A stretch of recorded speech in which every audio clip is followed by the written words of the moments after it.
welcome to the deep dive. Today, we're taking a bit of a shortcut, actually, into one of the most valuable, yet, let's be honest, often misunderstood tax benefits out there for the self-employed. The home office deduction, we've dug through the definitive guides, IRS publications, all that stuff. Yeah. To give you some clear insights and, well, some surprising facts, too. It really is a powerful deduction. When you claim it correctly, that is, it can significantly lower your taxable income. Right. So our mission here really in this deep dive is just to demystify it so you can, claim it confidently and correctly. Okay, yeah, let's unpack this for you. So let's cut to the chase then. Who's actually eligible? Especially, after that big Tax Cuts and Jobs Act back in 2017. Who's in, who's out now? Okay, well, it's pretty strict now, federally speaking. It's really just for the self-employed. Are like freelancers, contractors? Exactly. Sole proprietors, independent contractors, certain partners, farmers too. The TCJA, between 2018 and 2025, it completely suspended the deduction for regular W-2 employees. Ah, right. So if you're just an employee working from home, no dice federally. No dice federally. Now, a few states might have their own rules, so it's worth checking, but federally, you're out if you get a W-2. Okay, so now we know who can claim it. Let's talk about how you prove your space actually qualifies. This feels like where things get tricky, right? Yeah. What are these crucial tests? Yeah, this is key. There are 3 main tests, and they are pretty stringent. Exclusive use, regular use, and principal place of business. Exclusive use. Sounds like what it means. It pretty much is. It's probably the brightest red line. The space has to be used only for your business, period. So that desk in the corner of the living room where the kids also do homework? That's probably not going to fly, no. Think of it like needing a virtual wall. You need proof it's solely business. Dated photos showing no personal clutter, that kind of thing. Okay. Are there any exceptions to that? Seems tough. There are, yeah. 2 main ones. First, if your home is the only fixed location for your business, you can use part of it, say a basement area, just for storing inventory or product samples. That doesn't have to be exclusive workspace. Okay, storage. Right. And the other is for licensed daycare facilities operating out of the home. They have specific rules allowing for mixed use, naturally.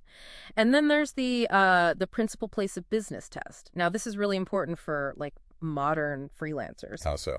Well, your home office qualifies under this test if you use it exclusively and regularly for administrative or management activities for your business. Yeah. And you don't have another fixed location where you do a substantial amount of those same admin tasks. So, if I meet clients at coffee shops but do all my invoicing and planning at home? That's a perfect example. That home space is likely your principal place of business for those core admin functions. It's a bit of a game changer. Got it. So, okay, you qualify.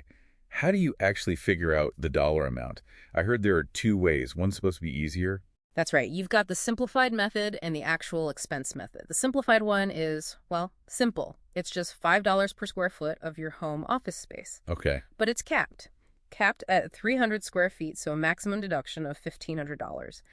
The big advantages are minimal record keeping and, crucially, for homeowners. Yes. No depreciation recapture when you sell your house. That's huge. Right, depreciation. That sounds like the catch with the other method then. What's the actual expense way? Exactly. The actual expense method lets you deduct the business percentage of your, actual home expenses. Like rent, mortgage interest? Yep. Rent, utilities, insurance, mortgage interest, property taxes, repairs specifically for the office space, things like that, Right. and often leads to a much higher deduction. There's no $1,500 cap, just limited by your business income. But, and this is the big but for homeowners, you must calculate and claim depreciation on the business part of your home. Okay. And why is that bad? Because when you eventually sell your home, all that depreciation you claimed, or even depreciation you could have claimed but didn't, gets recaptured. Yeah. Meaning you have to pay taxes on it. It's called the allowed or allowable trap. The IRS basically says you were entitled to this depreciation benefit, so we're taxing you on it when you sell, whether you took it or not. Wow. Okay. So that makes the simplified method sound safer for homeowners? Long-term, maybe? It can be, yeah. It avoids that whole recapture headache.